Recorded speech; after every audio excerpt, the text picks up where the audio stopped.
Hi friends and families, welcome to free baking class by Elfin. இன்னைக்கு ஒரு பர்ஃபெக்டான butter cookie தான் பார்க்க போகிறோம். இது வந்து சிம்பிளாக செஞ்சிடலாம், மூணு பொருளை வச்சு.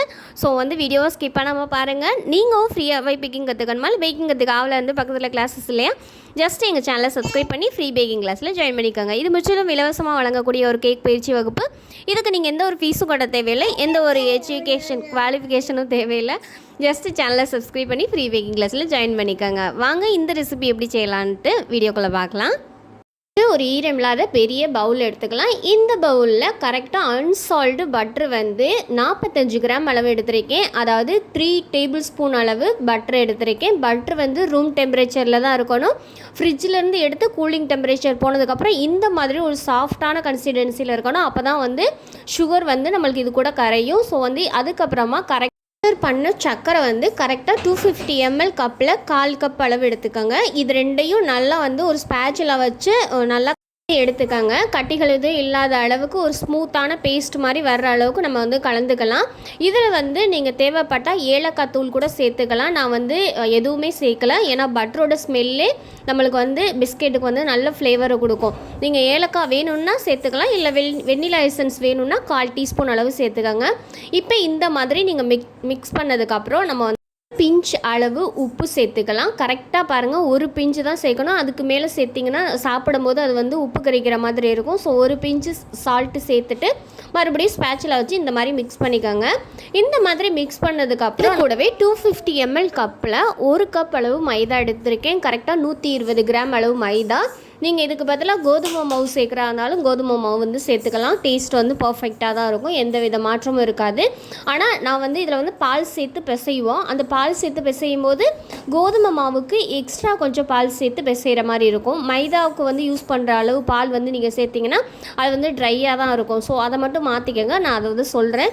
இப்போ இந்த ஸ்பேச்சில் வச்சு அந்த பட்டரோட மிங்கிள் ஆகிற மாதிரி அந்த மாவு வந்து ஃபஸ்ட்டு எல்லா இடத்துலையும் ஸ்ப்ரெட் ஆகிற மாதிரி கலந்து எடுத்துக்கலாம். கலந்து எடுத்ததுக்கப்புறம் கரெக்டாக காய்ச்சி ஆற வச்ச பால் வந்து 3 டேபிள் ஸ்பூன், அதாவது 30 ml அளவு நீங்கள் சேர்த்து நல்லா கையை வச்சு பிசைஞ்சு எடுத்தீங்கன்னா ஒரு சப்பாத்தி டோ மாதிரி நம்மளுக்கு கிடைக்கும். நீங்கள் கோதுமை மாவு பயன்படுத்துகிறீங்கன்னா 4லேருந்து 5 டேபிள் ஸ்பூன் அளவுக்கு வரும். சப்பாத்தி டோ அளவுக்கு நம்ம கொண்டுட்டு வரணும். அதை அந்த அளவுக்கு எவ்வளோ பால் சேர்க்க முடியுமோ அவ்வளோதுக்கு நீங்கள் சேர்த்துக்கோங்க, ரொம்ப சேர்த்துடாதீங்க. ஸோ வந்து நம்ம பால் சேர்த்து இந்த மாதிரி நம்ம பிசைஞ்சு எடுத்துக்கணும். நீங்கள் கோதுமை மாவு பயன்படுத்துகிறீங்கனாலும் இந்த மாதிரி டெக்ஸ்சருக்கு பிசைஞ்சு எடுத்துக்காங்க.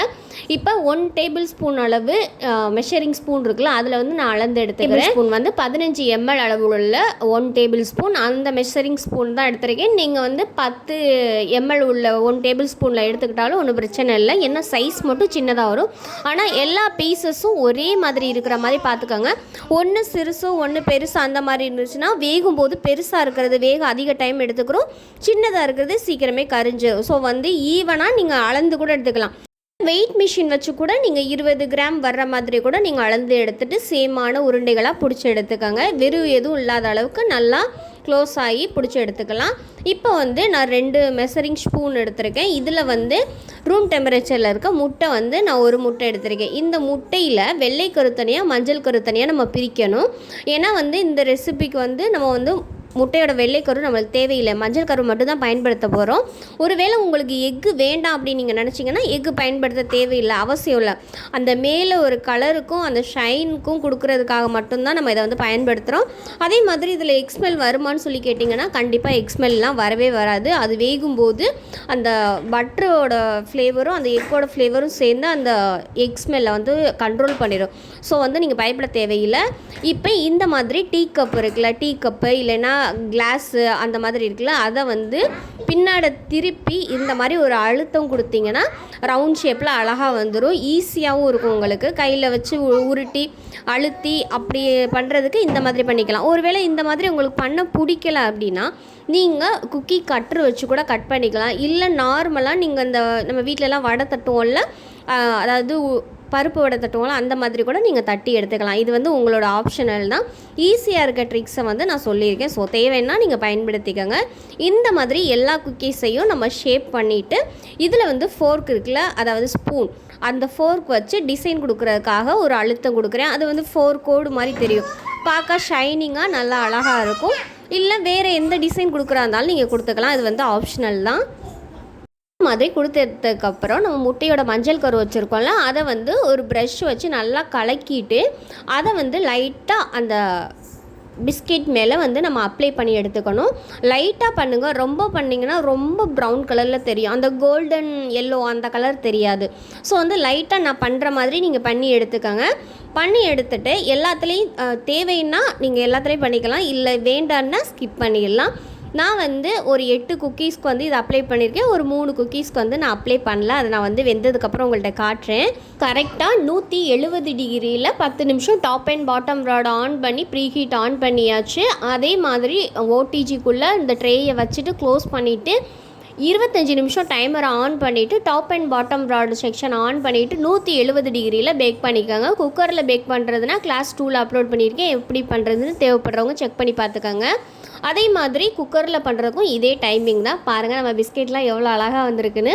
ஸோ வந்து இது கம்ப்ளீட்டாக ஆறணும். இப்போ வந்து லைட்டாக தொட்டு பார்த்தீங்கன்னா அப்படியே உள்ள சாஃப்டாக இருக்கும்.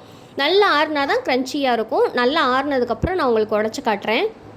பாருங்கள் நம்ம குக்கீஸ் எல்லாம் பர்ஃபெக்டாக ஆறி அழகாக ரெடி ஆகியிருக்காங்க. இது 3லேயும் நான் வந்து எக் வாஷ் பண்ணல. ஸோ வந்து இதுவும் பாருங்கள் நல்லா தான் வந்திருக்கு. ஸோ வந்து பார்க்க கொஞ்சம் அட்ராக்டிவாக இல்லை, அவ்வளோதான். இந்த மாதிரி பின்னாடி கோல்டனாக வரணும், ஆனால் கரிஞ்சிடக்கூடாது. அதே நேரத்தில் இதெல்லாம் பாருங்களேன் எவ்வளோ க்யூட்டாக எவ்வளோ அழகாக இருக்குது. இந்த எக் வாஷ் பண்ணனால இந்த ஷைன் கிடச்சிருக்கு. ஸோ வந்து இதை வந்து நான் உடச்சி காட்டுறேன், நீங்கள் வேணால் பாருங்கள் எவ்வளோ அழகாக இருக்குதுன்னு பாருங்கள். இந்த அளவுக்கு ஒரு சாஃப்டாக இருக்கும் பாருங்கள், நான் ஊற்று கூட காட்டுறேன். இந்த அளவுக்கு மொறுன்னு அவ்வளோ க்ரன்ச்சியாக அவ்வளோ சாஃப்ட் அண்ட் சூப்பராக இருக்கும்.